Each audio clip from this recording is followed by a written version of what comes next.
Hi, welcome to moms recipes. நம்ம today பார்க்க போகிறது முளைக்கட்டிய பாசிப்பயிரில் எப்படி ஒரு சூப்பரான ஒரு கிரேவி செய்யலாம்னு சொல்லியிருக்கேன். இதை நம்ம இடியப்பம், சப்பாத்தி, தோசை, இட்லி எதுக்கு வேணாலும் சைட் டிஷ்ஷாக வச்சு சாப்பிடலாம். செம்ம டேஸ்ட்டாக இருக்கும். வாங்க இதை எப்படி செய்யலாம்னு பார்ப்போம். கிரேவி செய்கிறதுக்கு ஒரு குக்கர் எடுத்துக்கலாம். குக்கர் சூடானதுக்கப்புறமா அதில் 2 டேபிள் ஸ்பூன் ஆயில் சேர்த்துக்கலாம். நான் கடலெண்ணெய் யூஸ் பண்ணுறேன். நீங்கள் எந்த ஆயில் வேணாலும் யூஸ் பண்ணிக்கலாம். 2 டீஸ்பூன் நெய் சேர்த்துக்குவோம். ஆயில் சூடானதுக்கு அப்புறமா அதில் ஜீரகம் ஒரு 1/4 டீஸ்பூன் சேர்த்துக்கோங்க. ஜீரகம் பொரிஞ்சதும் அதில் நம்ம 2 துண்டு பட்டை, 3 ஏலக்காய், 3 கிராம்பு சேர்த்துக்குவோம். 2 பிரிஞ்சி இலையும் சேர்த்துக்கலாம். நெக்ஸ்ட்டு வெங்காயம் 2 பல்லாரி வெங்காயம் எடுத்து பொடிசாக கட் பண்ணி வச்சுருக்கேன். அதையும் நம்ம இந்த ஸ்டேஜில் சேர்த்துக்கலாம். வெங்காயம் சீக்கிரம் வதங்குறதுக்காக கொஞ்சமாக உப்பு சேர்த்துக்கிறேன்.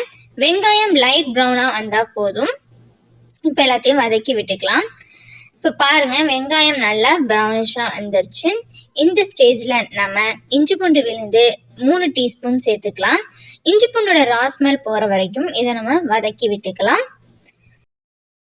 இஞ்சி பூண்டோட ராஸ்மெல் போனதுக்கு அப்புறமா 2 பெரிய தக்காளியை அரைச்சி எடுத்து வச்சுருக்கேன். அதை நம்ம இந்த ஸ்டேஜில் சேர்த்துக்குவோம். 2 பச்சை மிளகாவை 2 ஹாஃபாக கட் பண்ணி வச்சுருக்கேன். அதையும் நம்ம இதில் சேர்த்துக்குவோம். மிளகாத்தூள் 1 டீஸ்பூன் சேர்த்துக்குவோம். இப்போ தக்காளி நல்லா வேகிற வரைக்கும் இதை நம்ம வதக்கி விட்டுக்கலாம்.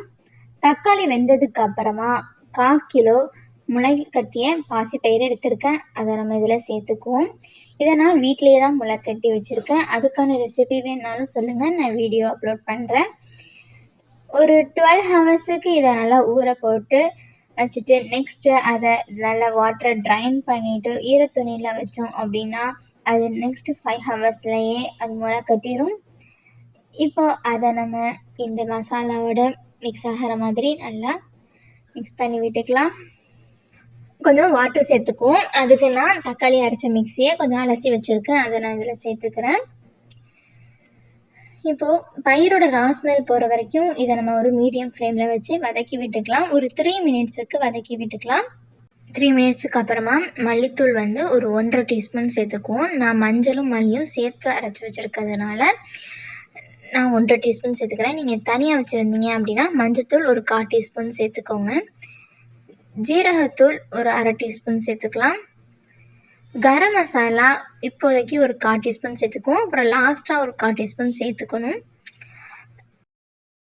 சிக்கன் மசாலா ஒரு 1/4 டீஸ்பூன் சேர்த்துக்கலாம். இது ஆப்ஷனல் தான், வேணும்னா ஸ்கிப் பண்ணிக்கலாம். இப்போ எல்லாத்தையும் நல்லா மிக்ஸ் பண்ணி விட்டுக்கலாம்.